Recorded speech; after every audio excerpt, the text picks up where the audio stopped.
Oh, penjelasannya panjang, tapi saya persingkat saja. Pertama, kitab itu tetap dipakai. Yang kita pakai apanya? Dalil. Asy-Syafi'i mengatakan, para imam semua mengatakan, apabila perkataanku bertentangan dengan dalil, maka tinggalkan perkataanku. Tidak bermadhab bukan berarti meninggalkan ulama, tidak. Apakah ulama itu bermadhab? Tidak. Kan orang yang menjandarkan. Apakah mereka mengatakan saya Hambali, saya Syafi'i? Lalu kalau ditanya madhabnya Syafi'i apa? Apa madhabnya Syafi'i? Apa madhabnya Abu Hanifah?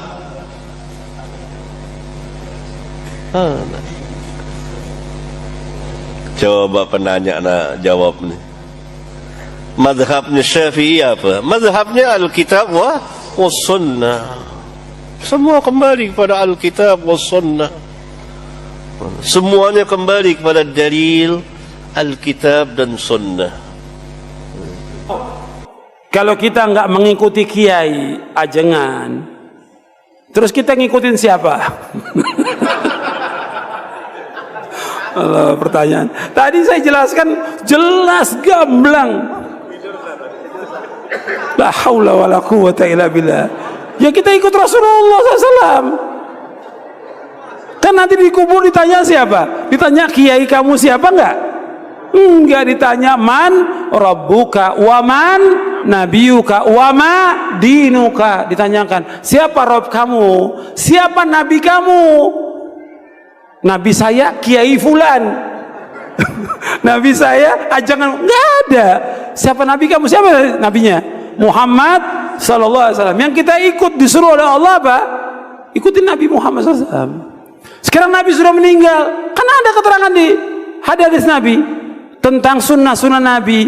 Ada Sahih Bukhari, Muslim, Abu Daud, Tirmidzi. Ini semua sabda Rasulullah SAW. Nabi bersabda sallallahu alaihi wasallam. Tinggal kita ikuti dan perbuatan dijelaskan.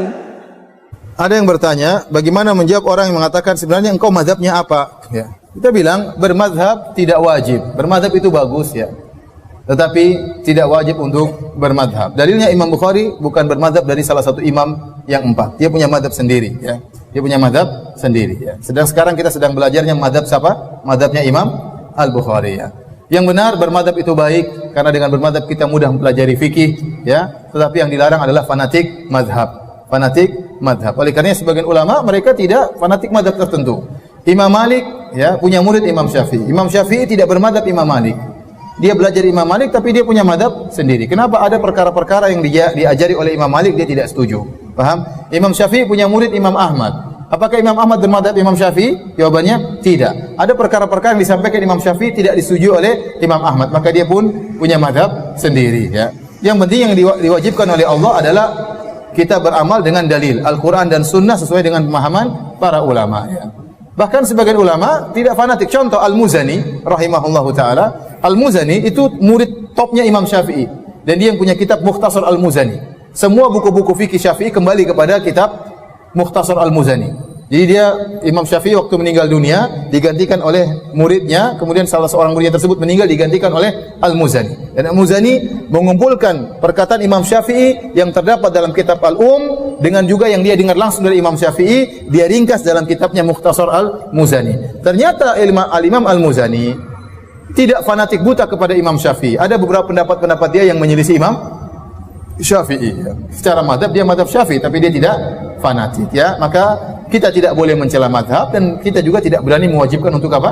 Bermadhab. Ya, karena mewajibkan sesuatu harus dengan dalil. Bagaimana anda mau mewajibkan seorang dengan sesuatu yang tidak ada dalilnya? Ya, padahal imam madhab banyak. Ada Imam Syafi'i, Imam Malik, Imam Abu Hanifah, Imam Ahmad, ada Imam Ishaq, ada Imam Sufyan Ats-Tsauri, ada Imam Abu Thawr, ada Imam Ibnu Hazm, ada Imam Bukhari. Ini madhabnya sendiri lagi Imam Bukhari. Ya. Maka bagaimana kita mau? Belum lagi kalau sebelum mereka Abu Bakar, Utsman masing-masing punya metode sendiri. Ya. Kemudian namanya fikih banyak apa namanya perbedaan, banyak khilaf. Yang tidak boleh beda adalah masalah akidah.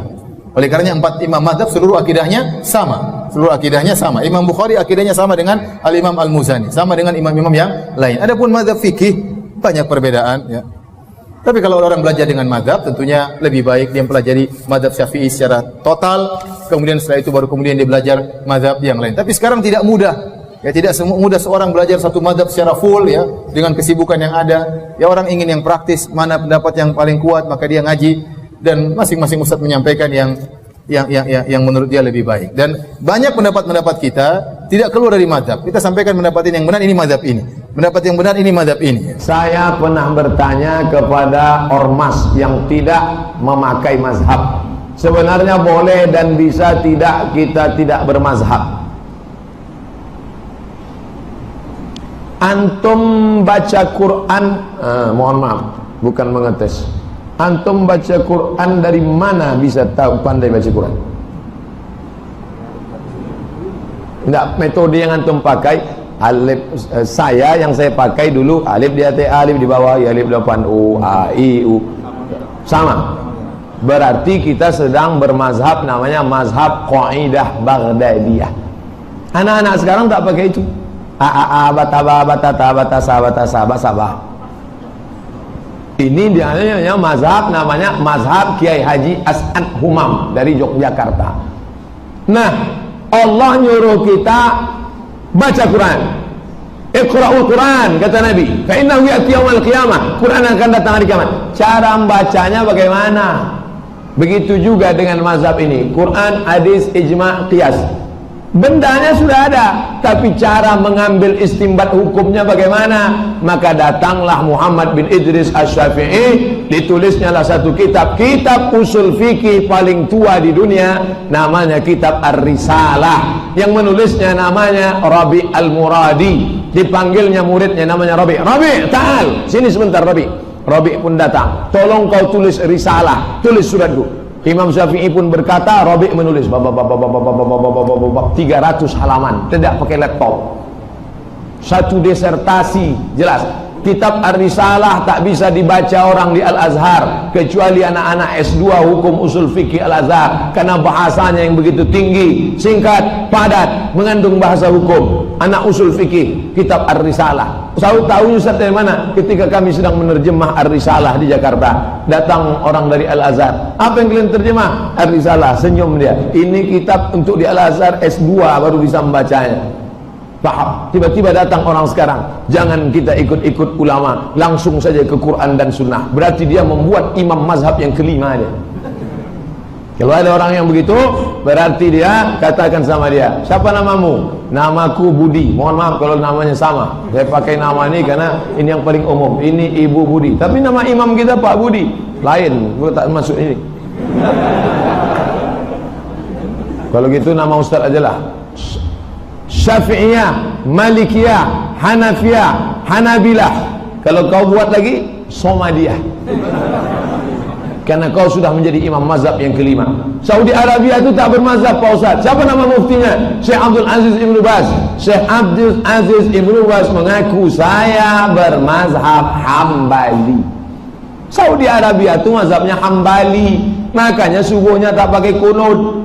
Mazhab Hambali subuh tak pakai kunut. Ini baru umrah 2-3 hari balik udah menyalahkan imam masjid. Oh, aku kemarin di Mekah tak ada kunut di sana.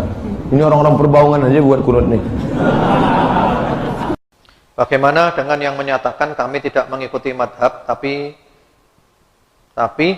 berada atau berdasar Al-Quran dan hadis saja? Ya, semua madhab itu Quran hadis. Nah, yang lainnya apa? Yang lainnya Taurat Injil gitu. Semuanya itu Quran hadis, nggak ada yang nggak Quran hadis. Cuman ini masalahnya semboyan saja, jargonnya Quran Sunnah. Ya sama semuanya Quran Sunnah. Nggak ada yang Taurat wal Injil. Nggak ada. Itu hanya jargon saja. Terus Anda baca Quran difahami sendiri, hadis difahami sendiri. Ya insya Allah Anda tersesat. Nggak bisa. Kita mengikuti pemahamannya para ulama. Imam Syafi'i, Hambali, Maliki, semuanya itu pakai Quran hadis. Cuman mereka memahami dan dihidangkan kepada kita. Ini loh kesimpulannya. Nah, kita tinggal ngambil kesimpulannya. Nah kalau kita Quran dipahami sendiri, hadis pahami sendiri, akhirnya nanti nulis kitab judulnya ternyata akhirat tidak kekal. Wah ini tersesat ini. Al-Quran dipahami sendiri. Ada lagi yang nulis buku sholat tahajud di siang hari. Wah, ini ajaran aneh-aneh ini.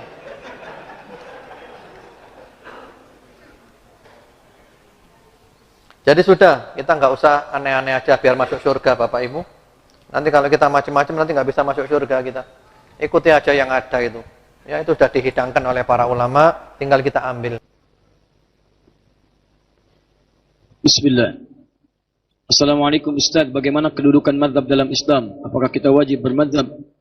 Apakah jihad diwajibkan dalam Islam? Bagaimana caranya dan keadaannya bagaimana? Tadi sudah saya sampaikan, mazhab itu jalan yang mengantarkan kita pada ibadah yang benar sesuai petunjuk Nabi SAW.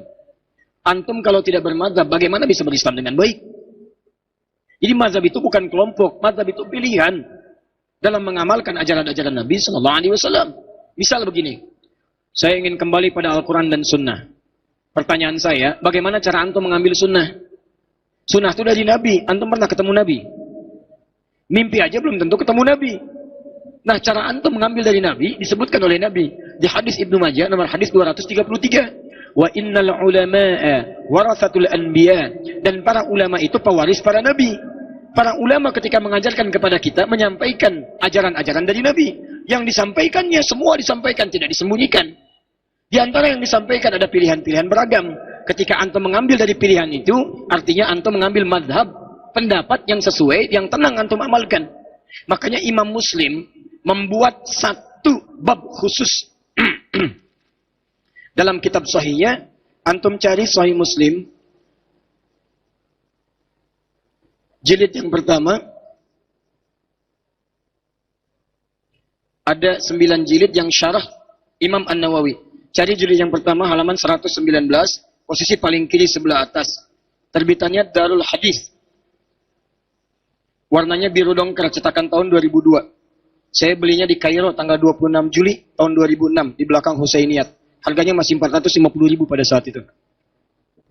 Lihat, Imam Muslim di antara penulis kitab sahih, orang alim. Dan beliau juga menyampaikan dalam satu babnya, Babul Isnadi Minaddin. Babul Isnad, bab belajar agama sesuai dengan runtutan sanad. Sanad itu dari orang-orang yang tersambung ilmunya, informasinya sampai ke Nabi SAW. Belajar nyambung ke Nabi.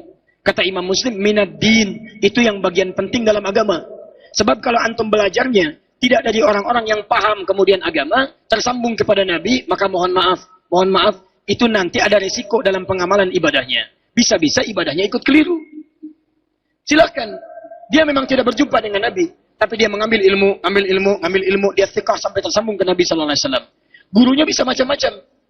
Siapa yang belajar itu? Dari mana taunya? Mengamalkan hadis Nabi. Wa innal ulama warathatul anbiya. Para ulama pewaris para Nabi. Jadi ketika antum mengambil pendapat ulama, antum mengambil pendapatnya, itu artinya antum mengambil ajaran dari Nabi SAW. Dan pendapat itulah yang disebut dengan madhab. Jadi kalau diartikan apakah kita wajib bermadhab, kalau dalam pengertian fikih harus bermadhab, karena madhab itu pilihan.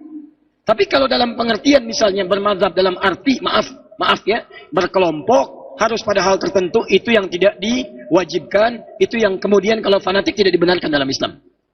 Jelas ya? Jadi silahkan ambil jalur. Mazhab itu kalau dalam pemahaman saya, lebih kepada jalur keilmuan yang tersambung kepada Nabi SAW. Bukan berarti harus terkotak-kotak kemudian saling berselisih, itu yang tidak tepat. Paham ya? Baik. Selanjutnya, ada telepon, mau diangkat?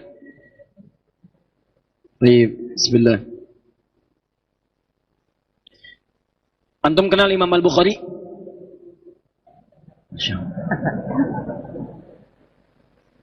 Alhamdulillah. Semalam ada yang Umar, sekarang kenal Imam Al-Bukhari. Baik. Imam Al-Bukhari, imam besar, menulis kitab sahih, bermadzhab. Mazhabnya Syafi'i. Ya, bukan berarti tidak kenal yang lain, tapi mengambil ilmu dari jalur. Imam Muslim, Syafi'i. At-Tirmidzi, Syafi'i. An-Nasai mengambil Syafi'i. Ada yang sebagian Hanbali, Imam Ahmad kemudian meneruskan Hanbali. Ibnu Taimiyah bermadzhab.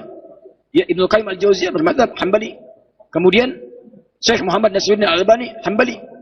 Ya, Syekh Ad-Dahlawi Abu Hanifah Hanafi. Syekh Ar-Rabiti saya berguru langsung pada beliau. Matanya tidak melihat, buta, tapi Masya Allah kitab hafal di dalam kepalanya. Bukan hafal di luar kepala, hafal dalam kepala. Dengan titik-titiknya. Kami pernah membaca kitab. Begitu teman kami membaca, dia koma. Kata Syekh kami, dia titik, maaf, laysatin nuqta al-fasilah. Itu bukan titik, itu koma. Kata kawan kami, Syekh, maktub ina al-fasilah. Di sini maktub ina nuqta, tertulis di sini titik. Kata Syekh kami, bukan. Itu cetakan yang berapa? Sekian. Yang benar rujuk pada cetakan sekian. Halaman sekian, paragraf sekian, baris sekian. Itu sebelah sekian. Hurufnya paling sekian. Beliau itu saking dalamnya belajar sampai buta matanya. Antum masih bisa melihat berapa yang dipelajari. Coba kita kembalikan lagi. Jadi bermadzhab itu bukan berarti ngambil kelompok terpisah-pisah, tapi untuk mengembalikan pemahaman kita sesuai dengan petunjuk. Silakan, gak ada masalah. Di Saudi bermadzhab. Ya, Syekh Saudi itu madzhabnya Hambali. Di Mesir rata-rata Syafi'i. Syria Syafi'i. Libya, Tunisia, Maroko Maliki. Pakistan, India Hanafi. Ya, jadi kalau bermadzhab itu artinya jangan dibuat susah. Artinya kita ingin kembali pada tuntunan yang benar, tapi tidak boleh fanatik dalam